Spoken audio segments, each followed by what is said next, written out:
Such an interesting, like, the way she's dicing up sexuality and separating it from lust and eroticism and stimulation and music and ideas. And siphoning it off from everything. Yeah, we're approaching being a 24/7 freak from completely different sides. Yeah, we really are. Life is a kaleidoscope. And they thought we'd never come back. Oh, I had a dream last night that you told me you were quitting Self. Oh. And I was really angry at you and sad about it. Wow. Even though if you ever do need to quit Self, it's fine. We'll work through it. But yeah, I'm glad that I woke up and I was like, oh, yes.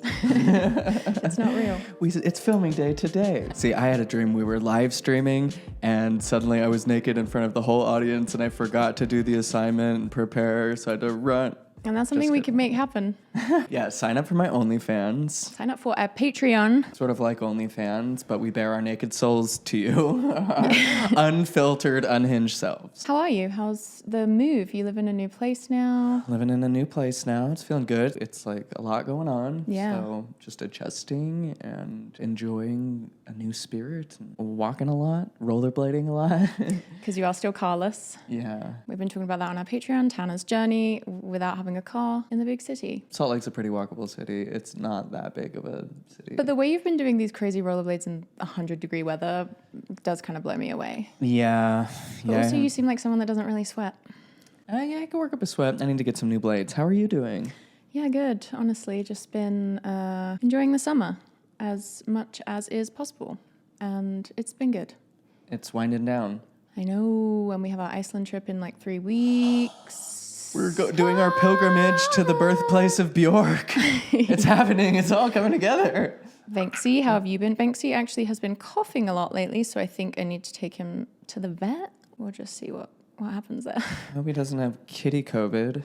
Well, I know, because at first I just thought it's like, oh, summer hairballs, but then I Googled it and it said cats aren't supposed to have hairballs more than like once a week where they're coughing, and he's been doing it every day quite a bit. Whoa. Does that mean he's just been lapping it up a lot, or...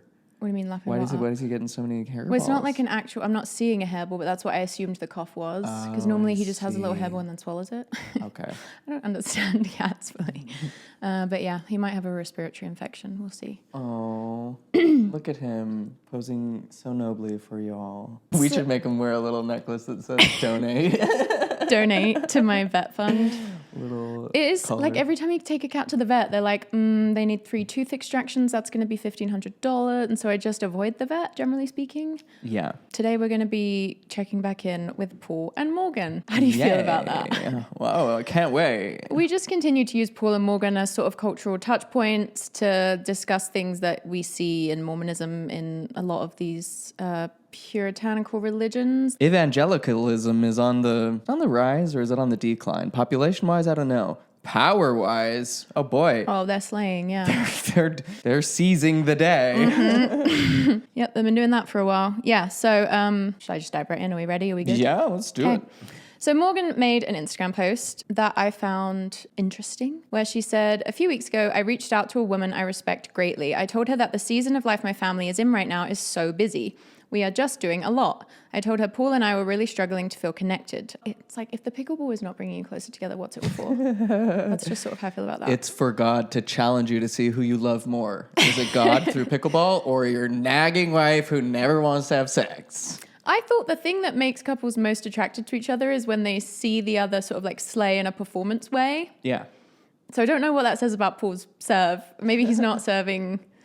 He has been winning some stuff though. I think like he's not a pickleball failure. You know, he's having wins and he's having losses like all of us. Yeah, hero's journey shit. I mean, yeah, I really do. I really do think this whole pickleball thing is just, yeah. Okay, so Paul and I were really struggling to feel connected. Also, when she says a woman I respect greatly, do you think that's the Christian sex crone that we're always fascinated by in their world? It's the moon. She's been talking to the moon. I was engaged with the wind and that's going to be my magazine's, like 10 tips how to slay it in the meadow. In a lunar sense. That you can learn from the moon. I felt like my love languages were changing because our lives have changed so much over the last 3 years. And I told her that we were struggling to figure out how to reconnect and feel close again. She's a gifts girly now. She's like, okay, we could do sex every day. Spoiler alert. But I also need... I also need gifts every goddamn day. I told her that we were struggling to figure out how to reconnect. She kept it so simple. She said, have sex every day. Every single day. The rest will fall into place. A hypothesis. If the dick is in place, it's all in place. It all slides into place. Yeah, it's the key that turns the whole mechanism. Let Paul cock. Let Paul dock. It's interesting advice. I'm not a sex therapist, so I'm not sure like where this would land. I mean, it's like one of those things where I'm like, if that's resonating with you as a person hearing that, then I'm like, fair enough. Maybe for some couples, carving out time every day for sex could be helpful for connection. But I'm like, that just feels like it would so easily lend itself to obligatory sex. Yeah. Yeah, you'd never want it to feel like a devotional chore. Yeah, yes, that's the thing. That is detached from all other meaning and... The Christian influencers do like talking about sex as a devotional chore, even though they don't say the word chore. As an aspiring, submissive, breedable house freak, I'm sex positive. I'm like, yeah, sex every day, fun. If it's fun, if you feel that way, great. It's a big if. But if it's like, you just have to like cheer up and do it, just put on a smile and do it, and then your husband will treat you like a human being. Then that's where you lose me. I do feel like sex is one of those things where it's a chicken or egg situation. Sometimes I could see, like connecting sexually first might then help the emotional connection. But I could also see it being, it's also the reverse where you're not feeling connected emotionally, so you don't want to have sex. Is the solution to have sex every day? But if you're having sex every day, when will you ever feel a disconnection?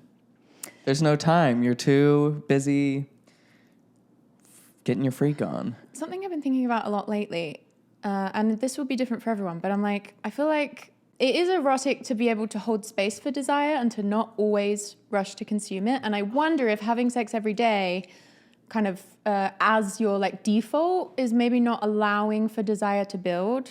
Yes. Like maybe go 2 days once in a while, just kind of let that. Yeah, it's like, what if one day you just make out, then what? Exactly. What if one day it's banned? And what if you do have to go on a nice dinner date where you have, do they drink alcohol? I think Paul does have whiskey. One hard glass of wine. Always the Christian husband drinks whiskey. Yeah. Yeah, Christ suffered and died so that we could whisk it up with the boys. Maybe you're already there with your spouse. If you are, great. Maybe you don't need to be there right now in the season of your life you're in. But maybe you're like me and you've struggled to desire your husband because you felt... I've struggled to desire your husband. We've all struggled to desire our husbands. Because you felt disconnected because life is so busy and kids are so demanding and you're so tired by the end of the night. Oh, I believe it. You know what cures tiredness every time? Just getting dicked down. Well, I get it, but let me tell you, her advice has changed the game. It really does seem like this has worked for her. So I could have been prematurely judgmental. Is this gonna be the beginning of like a whole new? We've seen it in some other Christian housewives. Her sex era. Yeah, she going into her sexfluencer. Something about being in your 30s. Are we gonna have to fight her for a fucking Bellesa sponsorship? Morgan, no, maybe that is a long way off. I've been burned before thinking that Christian influencers are closer than they are to these progressive moves. Her advice has changed the game. I told my husband about her advice and he was most certainly on board. So we gave it a try. I've never found my husband sexier. All it took was obligatory daily sex. Yeah. That's so interesting. It's deep subliminal reprogramming, It's just what you persist in. The mind just picks up and remaps as normal. Yeah. I always worry that the audience won't feel as connected to you if your eyes are covered. Oh, I think they will. I think they'll feel deeply connected with me because at any moment I could be looking directly at them. I could have my eyes closed and just be receiving direct transmissions from Katsu themselves. These are really dirty. Yeah. It's giving like, not Howard Stern because fuck that guy, but Howard Soft. I don't know who Howard Stern or Howard Soft is. Oh, sorry to do this. Howard Stern is... Political commentator? He's a radio guy, but just like a real sleaze bag. And he did all those like famous interviews in the 90s. It was like, what pop star turning 18 would you love to get with? Like, he did all like the disgusting interviews with Trump and... Oh, right. Yeah. Well, back to Paul and Morgan's amazing sex life. I've never found my husband sexier. I've never respected him more. It is interesting when sex makes you respect someone more. Can happen. Yeah. It's an interesting birthplace for respect. I've never felt closer to him. Never. There's just something about that physical connection that connects us in every other way too. There's something lovely about this. I'm like, the fact that you guys still want to have sex every day after multiple kids and being married for a long time says something about them as a couple. So if you've been in a place of disconnection, go ahead. I challenge you, try it for 2 weeks and see what happens. Oh, also she said, that's how I believe the Lord intended it. We are one. That's how it's supposed to be. Every time it's like, you may not be in a position to do this thing that I just started doing, but it is literally God's design for you to do it. And I know that for sure because I've been doing it for 2 weeks and I challenge, it's like... Yeah, that's what makes me a little bit nervous is I'm like, it sounds like this has worked out well for Morgan.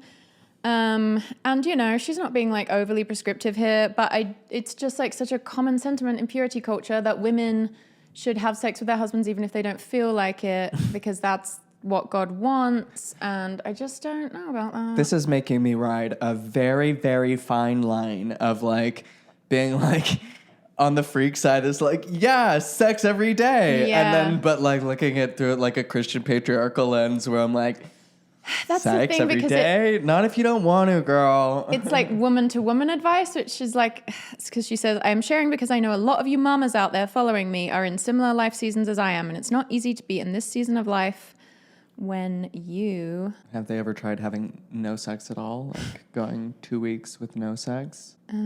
Sorry. Maybe Paul would start winning some pickleball. Yeah, how has this affected his pickleball? Women weaken legs. Isn't there a thing like before tournaments, athletes like won't have sex? Yeah, because women... I'm sharing because I know a lot of you mamas out there are in similar life seasons as I am, and it's not easy to be in this season of life when you don't feel connected to your spouse. I like to imagine Paul on a full like ayahuasca diet before a pickleball tournament. OMG, there's a new Banksy in town and she's coughing up every hairball in the house. 3 ways to show your husband you love him. 1, have sex with him. Take him out to eat. Then have sex with him. Couple. 3, watch his favorite movie. Then have sex with him. I love that the Christian girls are going into their freak era. That's so funny, even though it's actually maybe it's kind of scary trad wife expectational thing. Yeah. Hard to know. What is he doing for you? Is he making sure you're feeling good? Do you feel appreciated? Last? Like, I would like an update a year from now. Because I could see if you've been feeling disconnected and then you invite this new physical connection in consciously.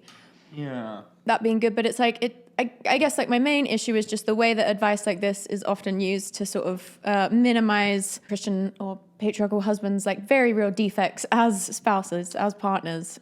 Well, I'm not caught up in all that jazz, so I'll just take her advice at face value, and I'm rolling with it. Thank you. I will seek this day and every day to do a little, Yeah.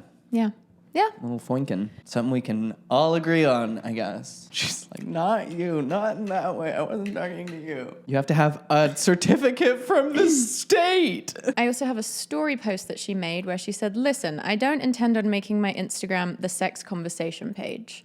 But I gotta say, some of the comments on my reels are sad. I don't get it.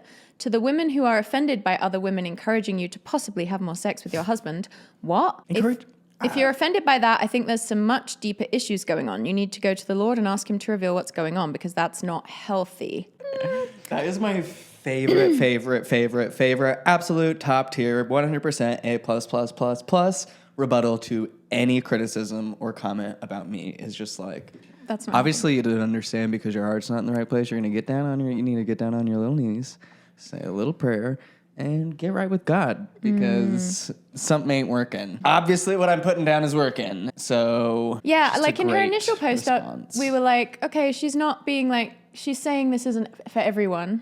It's just what's worked for her. But then here... Except you need to do it or else you're not in the right way. Yeah, because now she's doubling down. She said, here's a thought. If you aren't desiring sex, you might be spending too much time watching shows, movies, reading smutty books. Oh, they've been on a thing like Paul is really disheartened by how many people are reading romance novels. When they could be fucking It's their really husbands. Getting him down. He's actually flabbergasted by the number of women who are doing that. Did it hurt him? Did he cry a little Yeah, tear? it's been hot. He's a highly sensitive person. A highly sensitive Paul.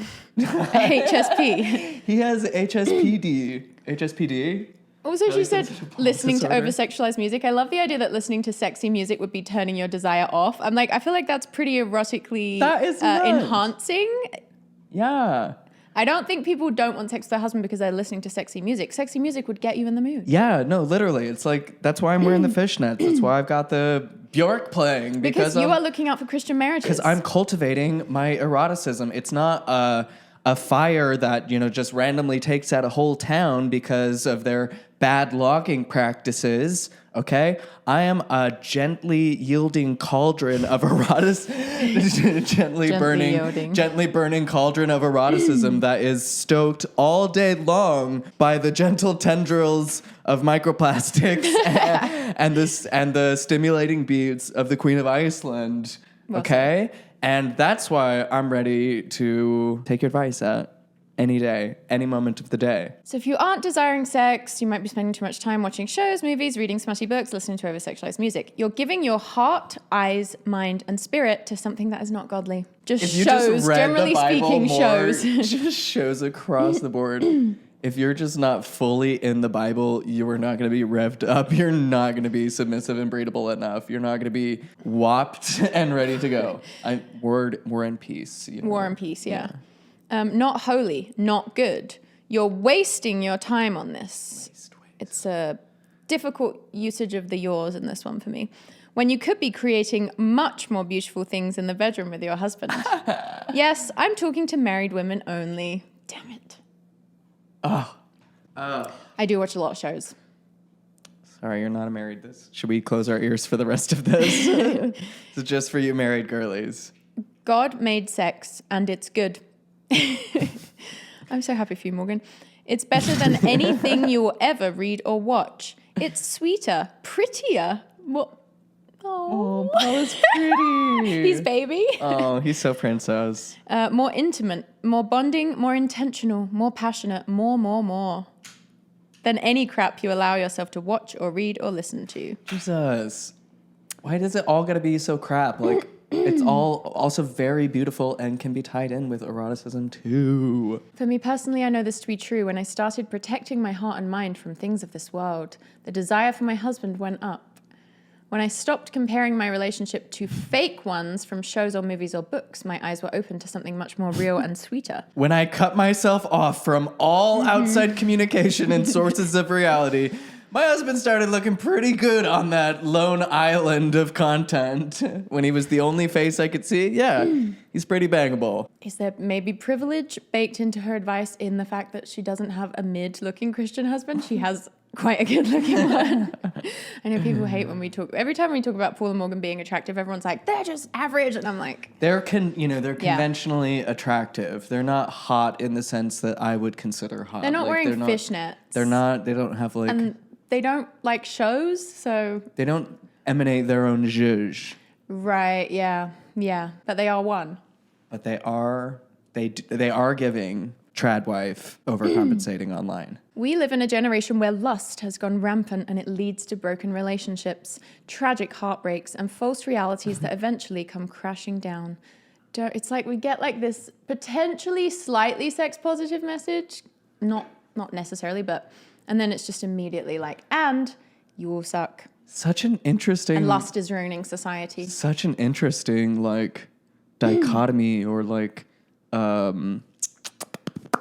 what's the word? I'm like, the way she's dicing up sexuality and separating it from lust and eroticism and stimulation and music and ideas and siphoning it off from everything. Yeah, we're approaching being a 24/7 freak from completely different sides. Yeah, we really are. Life is a kaleidoscope. And it's like this delusional purity culture idea because she's admitting that sex enhances connection with Paul, but she's like, but if you're having it in any way outside of like the Christian marriage, then that's not happening. That's actually ruining society and relation. You know, you don't stand a chance. But it's like, well, you've only had that. Like, that's what you've been exposed to. But it's like people across the board are experiencing connection from having sex. It's like we always have to come back to just like how bad sex is, even when we're talking. It's truly just bad. It's really, really bad, unless. Except in this one specific way when I do it with my pretty husband. Do not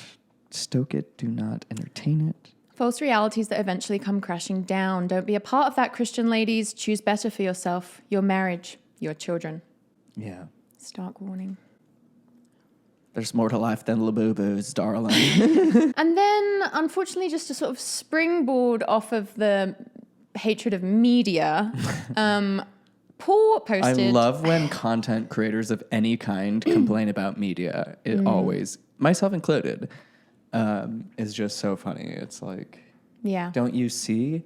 Don't you see? You're doing it now. Consider the shittiness in your own YouTube content. So bad for reading anything, this just garbage stuff that's not fucking your husband. Like, literally, why do you open Instagram and read these comments and advice when you could be fucking your husband? You are the girl giving advice who's not fucking your husband, distracting people from fucking their husbands. So Paul, I mean, Christians like Narnia, right? Christians like C.S. Lewis. They sure do. And non-Christians. Narnia goes hard. That's kind of valid. But Paul posted a meme saying Greta Gerwig's new Narnia movie has now started filming, and he said intrigue and question marks about this film after the hit piece on men she pulled with Barbie. The hit piece on men. I'm skeptical, but I'll maintain a sliver of hope. Oh, I forgot that Paul is just such a pretty princess victim. I know. He's been so damaged by a film that merely talked about empowering women and letting women decide their own fates and destinies and have says in their own lives. The film wherein the lead male was everyone's favorite character. Literally. And then this is where... oh my God. This is kind of my least favorite part of the video today. He does then throw shade at Meryl Streep, which is unconscious. I'm not. You didn't tell me about this. You didn't tell me about this. I'm contractually obligated to be notified 24 hours in advance before any slander against Meryl Streep. Goodbye, all. It was nice knowing you. We try to bring nuance to the channel. But he said, if Meryl Streep is officially cast as Aslan, my sliver of hope is gone. I would love Who but Meryl? Who but Meryl would be better for Aslan? She's great. She'd be a great Aslan. It's like David Attenborough is probably too old for the role at this point and not really an actor, so it's got to be her. Why does it fucking matter? He's a lion. So he represents Jesus. He's a lion.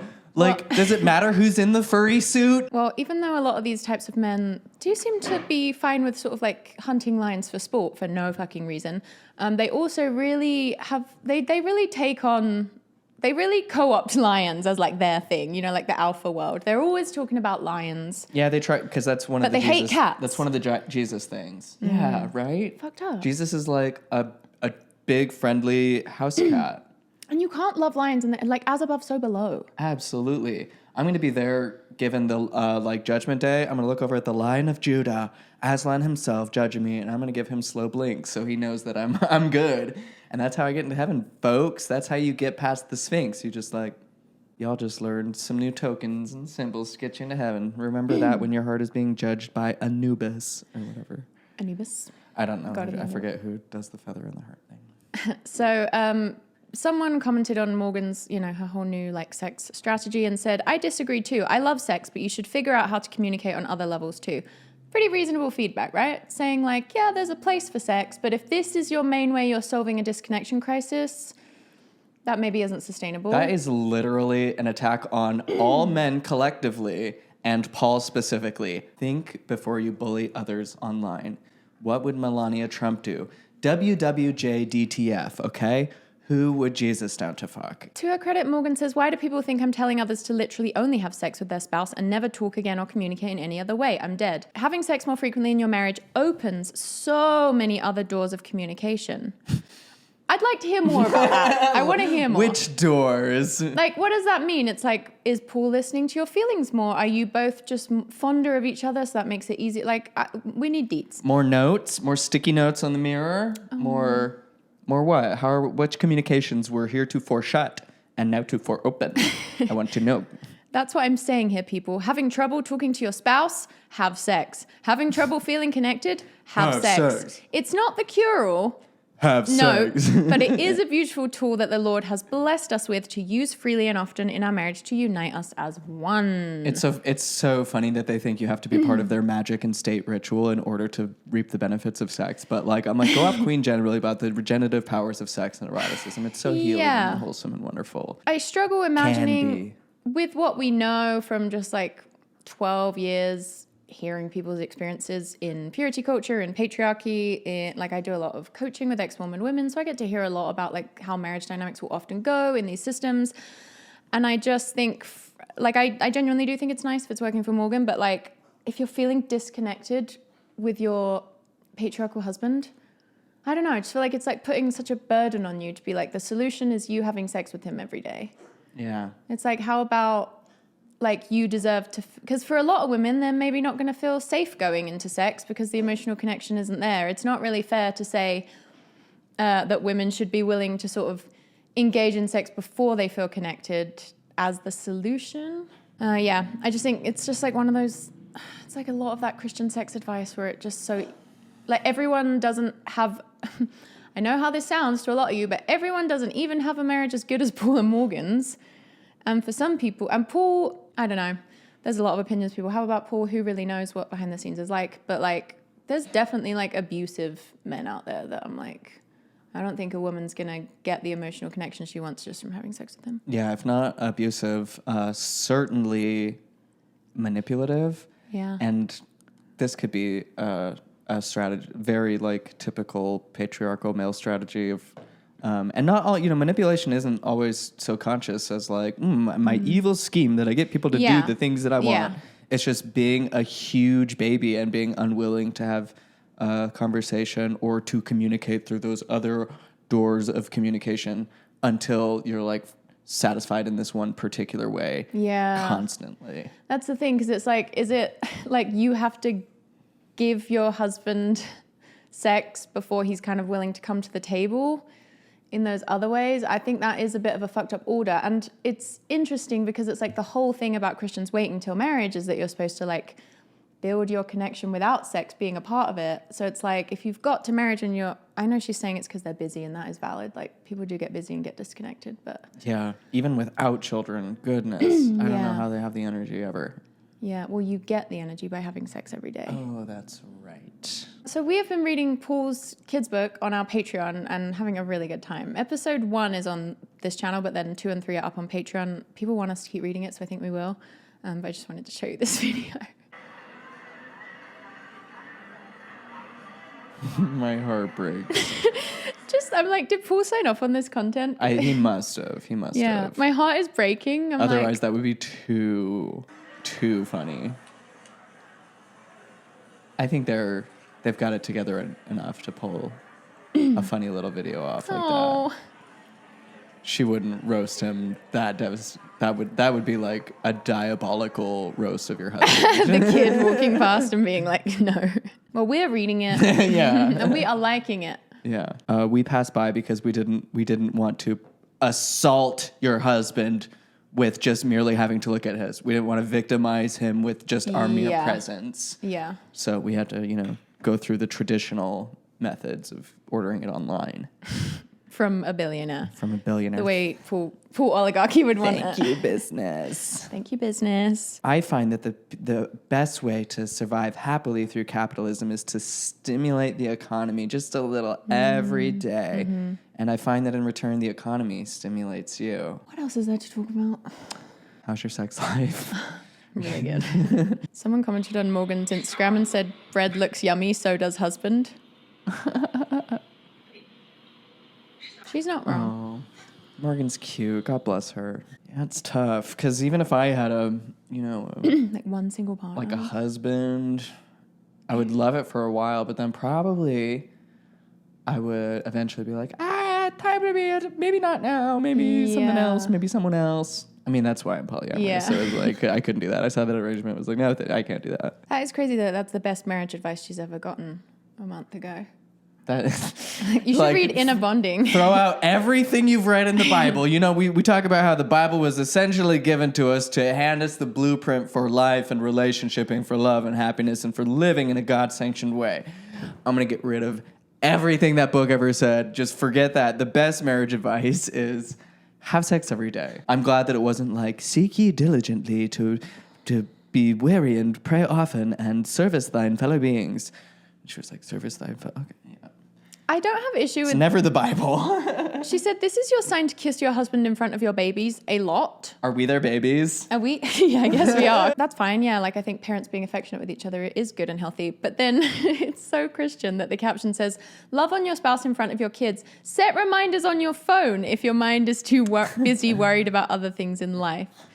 And I just don't know about the phone. It's makeout time. Paul, like... Tom Cruise slides into the room like in his underwear. He's like, bell just went off. Let's go. No prep Paul, they call him. Like the kid is just like Pavloved into like every time they like as an adult need a phone reminder to be able to like. So like kids, get in here. Mom and dad are going to be smooching. Okay, watch. So don't look away. No, my parents were affectionate growing up, and I think it was good for us kids to be like, they love each other. Mine were not, and it was not good for me. See, if only I don't know if reminders on the phone could have fixed it, though. Her on Instagram. Yeah. All those years ago. Like, let's start with no actual violence and go from there. We'll do the phone thing later down the road. Yeah, a few things that need to come before sex every day. Oh, this is kind of fitting, but I'm reading Pleasure Activism right now. Ooh. Which is interesting. Just this notion that I find compelling that like all activism and sort of revolutionary work, like it's important that it does center pleasure, especially pleasure of typically oppressed people. Like the author is a Black woman, and so it's very like Black feminist theory centered, but I'm like, yeah, that's so true. Like so much of activism can be about, you know, just getting like bogged down in harrowing realities. And it's like, there's obviously you got to talk about the injustices and all that, but it's like to create like a better world that we actually want to live in, you really do have to center pleasure and eroticism, and like eroticism as a broader thing than sex, you know, like you deserve to enjoy the food that you're eating. You don't have to like turn off just because we're living in trying times. Doesn't mean you have to turn off like your gratitude and joy as like some weird martyr thing. Yeah. Like it's important to lean into if you suddenly and unexpectedly feel joy. Yes. Amen. If the revolution doesn't have dancing, yeah, I don't want to be a part of it, she said. It's not just we'll dance and celebrate and enjoy whimsy and love and pleasure ourselves and each other and live deliciously once all the world's problems are fixed. Yeah, because it's never... That is the approach to good living. And to, it's like revolutionary in its own way. Like capitalism and life and the world will grind everything down and will make everything miserable and full of suffering. And part of the only like thing we get back as human beings is our ability to alchemize those experiences into something beautiful, to share in it with each other, to enjoy the delights that life does hand us, and to create moments of celebration and joy and pleasure. Not to say that, 100% all the time, hedonism, we're doing drugs all day, every day, and hitting the club at 4 p.m. We're not even every hitting Tuesday. The club at 11:30 anymore. Oh, that's way too late to hit the club. I'll hit the club by 10 and then be done by 10, 11. But, it's like, live deliciously.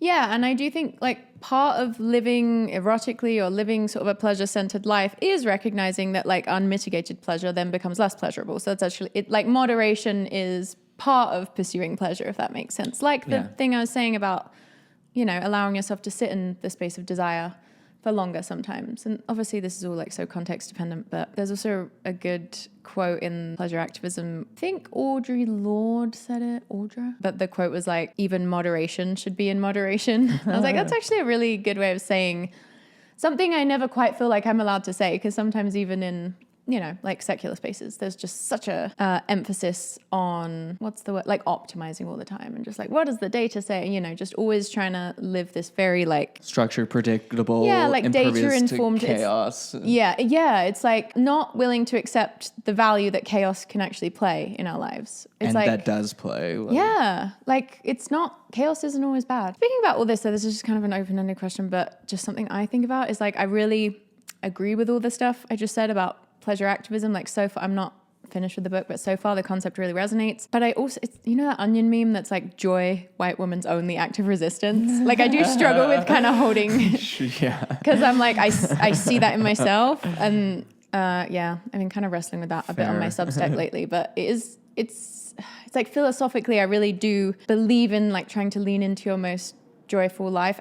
And it's such a tough one when you feel like what sort of work you're suited for, I don't know. It's hard to ever feel like you're doing enough. And in like a dream world, there are types of work I wish I was just naturally suited for that like I'm just not. And it's just like, you can't like force yourself to be something you're not. So you have to just try and like bloom where you're planted or whatever. But then it's difficult wrestling with those questions of like enoughness within that. Because I do think it's generally good to start from a place of like, I am enough, and like start from there and then add in, you know, as you kind of like allow for joy and pleasure and believing that you're enough, that usually increases your capacity to do more things to help your community and all that. But there's no just like hard and fast way that you can find out if you're doing enough. And probably we all just feel like we're not doing enough. Yeah. Yes. But yeah, so if you have any thoughts on that, that's just something you could weigh in on. Just kind of weigh in on in the comments. Yeah. Well, sounds like a book I need to read. Yeah.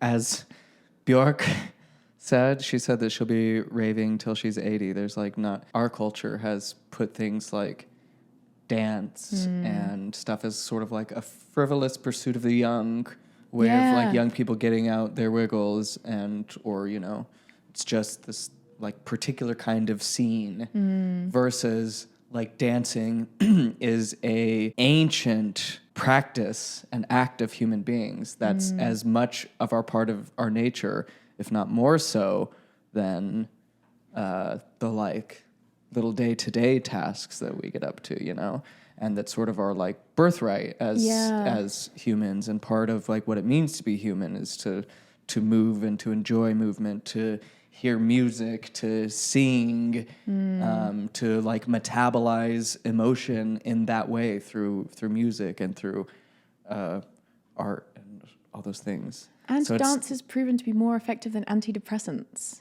Like, isn't that crazy? I believe that 100%. Like, I've always kind of known that, and I'm always a person that is like dancing through my life, but ever since I've just like internalized that more now, lately, every time I'm feeling a bit like in a funk, like depressed, anxious, whatever, I just turn on a song and make myself dance for 3 minutes. It really helps. Yeah. It's crazy how much it helps. Also, I am now a Ballet 101 graduate. Oh, yeah. Wow. Don't treat me different. Doing pliés at the club. I'm doing pliés, but no jumps. That's Ballet 103. And no spins. That's Ballet 102. It is forbidden. It's just bar-based leg work that I can do at the club.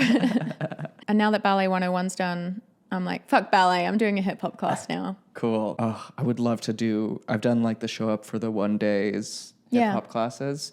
But I'm a slow learner, and I do need like, I think if you just go every week, ongoing class with the same ongoing bit, because by the end I'll get kind of there and then totally forget. But the more you go to those, you should just start going, because Steph just moved to Salt Lake and we're going to start going every week. Great. Just come with us. But like the more you go to those classes, the better you get at picking up the choreo. So even if you don't master that like one dance 1 week, you're building up the neural pathways. So it's kind of like sex with your Christian husband. It just gets, like, the more you do it, the better you get at it. Yeah, exactly. The muscle memory is just makes the sex so pretty. Yeah. Then I'm not even prettier. It's funny you said prettier. I'm like, I bet it is kind of pretty between you two.